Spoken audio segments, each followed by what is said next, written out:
Ini adalah mobil klasik yang sangat populer pada era 80-an dan merupakan pesaing berat Toyota Corolla DX. Mobilnya adalah Mitsubishi Lancer SL tahun 1982. Selain bersaing dengan Corolla DX, mobil ini juga bersaing dengan Daihatsu Chairman. Mobil ini merupakan Lancer generasi kedua secara global yang diproduksi dari tahun 79 sampai tahun 87. Tapi untuk di Indonesia, itu dijual dari tahun 81 sampai tahun 85. Mobil ini juga merupakan Lancer yang pertama kali dijual di Indonesia, karena untuk generasi pertamanya nggak dijual di Indonesia. Lalu mengapa mobil ini populer banget? Yang pertama, karena pada era 80-an, mobil ini diminati oleh anak-anak muda. Nggak seperti Galant Sigma yang diminati oleh bapak-bapak. Kalau mobil ini sangat diminati oleh kalangan anak muda, karena desainnya itu cenderung lebih modern dibanding kompetitornya. Jadi lebih sering terlihat di jalan. Yang kedua, mobil ini juga sering dijadiin balap rally atau speed rally karena punya mesin bawaan yang kencang dan mudah untuk dimodifikasi. Pokoknya mobil ini sama Corolla DX itu merupakan primadona sedan compact pada tahun 80-an. Banyak banget di jalan. Harga bekasnya bervariasi dan gelap. Kalau misalnya kondisinya yang bahan banget, itu bisa under 30 juta. Tapi kalau kondisi yang kempling kayak gini, itu bisa di atas 90 juta. Penasaran dengan mobil ini? Simak terus video ini, jangan di skip.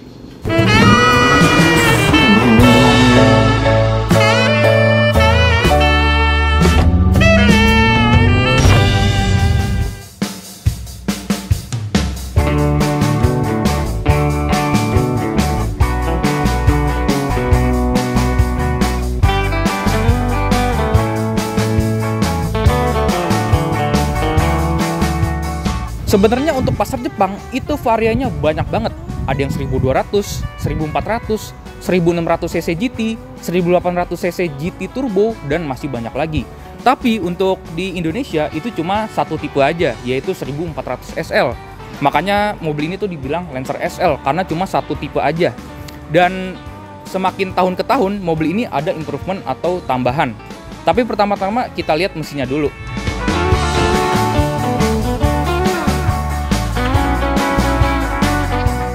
Mesin yang digunakan adalah 4G33 1400cc 4 silinder dan masih menggunakan karburator. Tenaganya 84 horsepower dan torsinya 117 Nm. Itu sih termasuk gede ya untuk di tahunnya. Bahkan kalau dibandingkan sama DX, itu perbedaannya lumayan signifikan. Karena DX itu masih pakai 4K 1300cc. Jadi untuk tenaga dan torsi, mobil ini lebih unggul. Mesinnya disambungkan ke roda belakang dengan 5 percepatan manual. Ini dia yang menjadi keunggulan mobil ini dibanding Corolla DX. Karena transmisinya udah 5 speed, sedangkan kalau Corolla DX itu masih 4 speed. Itu keunggulan yang menjadi buah bibir antara mobil ini sama Corolla DX. Kemudian mesin ini juga relatif bandel, awet, tangguh, nggak gampang rusak. Kemudian juga spare partnya banyak, apalagi kalau kalian gabung sama komunitas. Itu lebih gampang lagi. Tapi untuk tahun 81 sampai 82 itu headernya masih 41, sedangkan untuk tahun 83 ke atas itu headernya udah 421. Punya keunggulan masing-masing. Kalau 41 ini punya keunggulan tarikannya responsif di putaran atas, sedangkan untuk 421 punya tarikan yang responsif di putaran bawah. Kemudian untuk tahun 81 sampai 82 timing beltnya masih berbentuk kotak, sedangkan untuk tahun 83 ke atas itu timing beltnya sudah berbentuk bulat, jadi mesinnya lebih halus. Dan yang terakhir, untuk tahun 81 sampai 82, itu gear distributornya masih bisa dipisah dari camshaft. Sedangkan untuk tahun 83 ke atas, itu udah dibuat menyatu. Di tampak depannya ini mengotak khas mobil 80-an. Untuk headlamp, ini sudah halogen dan sudah mica buram.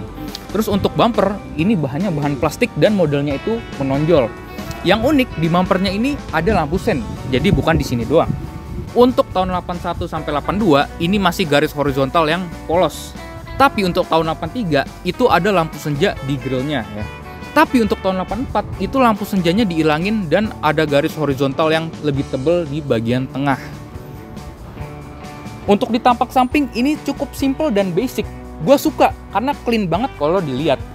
Nah ini dia yang menjadi salah satu keunggulan mobil ini dibanding Corolla DX. Karena ini sudah menggunakan per keong, sedangkan kalau Corolla DX itu masih pakai per daun. Jadi mobil ini lebih empuk dan lebih halus. Tapi kalau soal durability itu gue masih megang per daun. Terus ya untuk di list body untuk tahun 81 sampai 82 ini masih berwarna putih. Sedangkan untuk tahun 83 ke atas, itu listnya sudah berwarna merah. Nah, ini juga nih.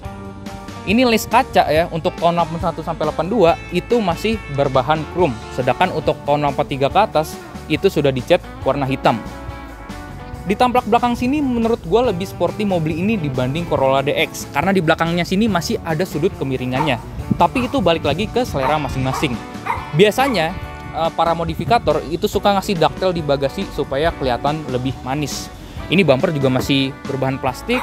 Nah, untuk buka bagasi, sayangnya nggak ada tuas di bagian depan. Jadi kita harus pakai kunci. Nah, ini dia kekurangan dari sedan-sedan seangkatan. Kalau kita buka bagasi, ininya nggak ngikut ngangkat ya di bagian sininya. Itu akan menyulitkan kalau misalnya naruh barang yang agak berat. Tapi untuk overall ya, untuk space bagasi, untuk seukuran sedan kecil, ini udah lebih dari cukup. Dibilang lega banget, enggak kayak mobil zaman sekarang. Tapi ini udah lebih dari cukup. Yang unik, biasanya mobil-mobil lain itu naruh ban serep di bawah sini nih. Sedangkan kalau Lancer SL malah ditonjolin kayak gini. Unik banget. Di interiornya ini basic dan kelihatan klasik banget. Gua suka banget ngeliatnya.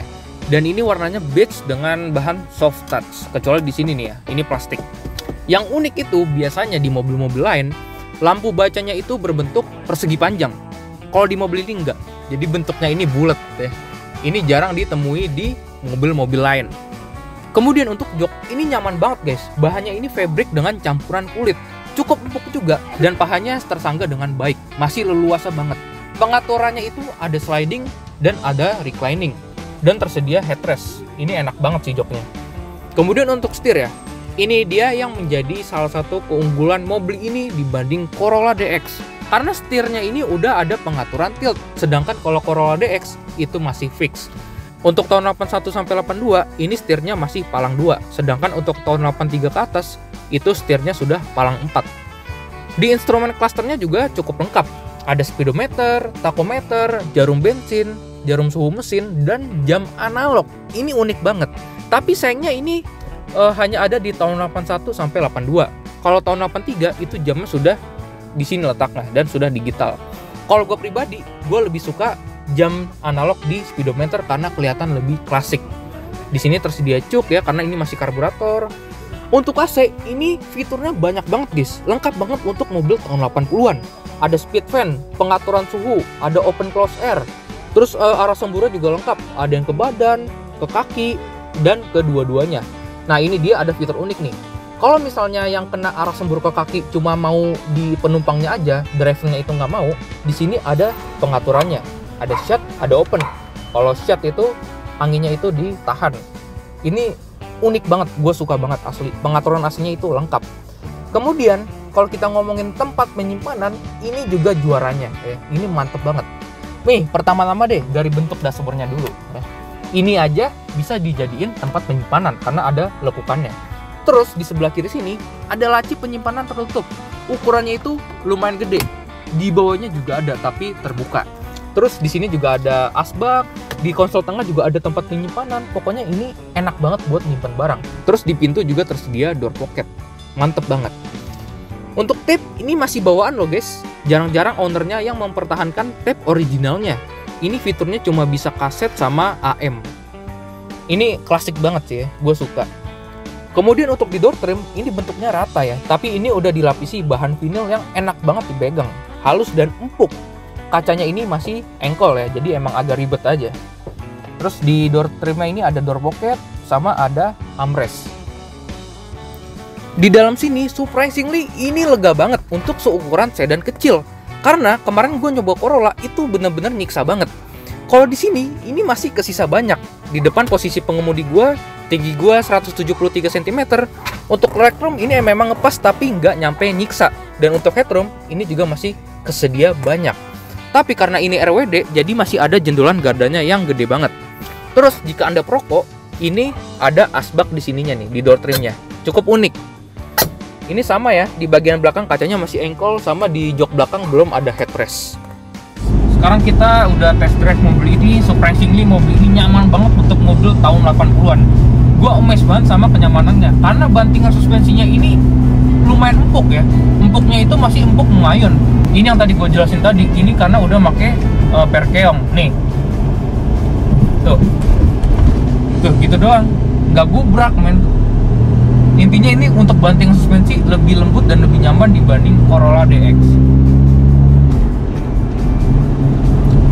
Untuk posisi nyetir, ini yang gua rasain agak sedikit commanding ya, karena joknya ini agak tinggi sedikit, tapi tetap berasanya tuh kita kayak bawa mobil rendah karena dimensi mobil ini pendek.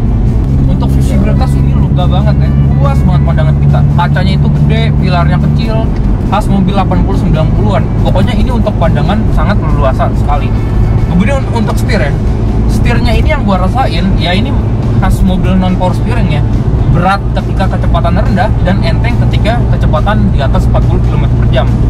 Ini sabar setir kalau misalnya udah jalan kayak gini, udah kencang, itu nggak kerasa berat. Cuman yang gua agak keganggu itu setirnya sperleng banget. Jadi lo kalau mau belok itu bener-bener butuh effort yang lebih buat muterin setir, karena digini-giniin doang mobilnya nggak respon belok. Gitu. Untuk tarikan ini lebih dari cukup ya. Mesinnya ini 1400 cc, 4 silinder.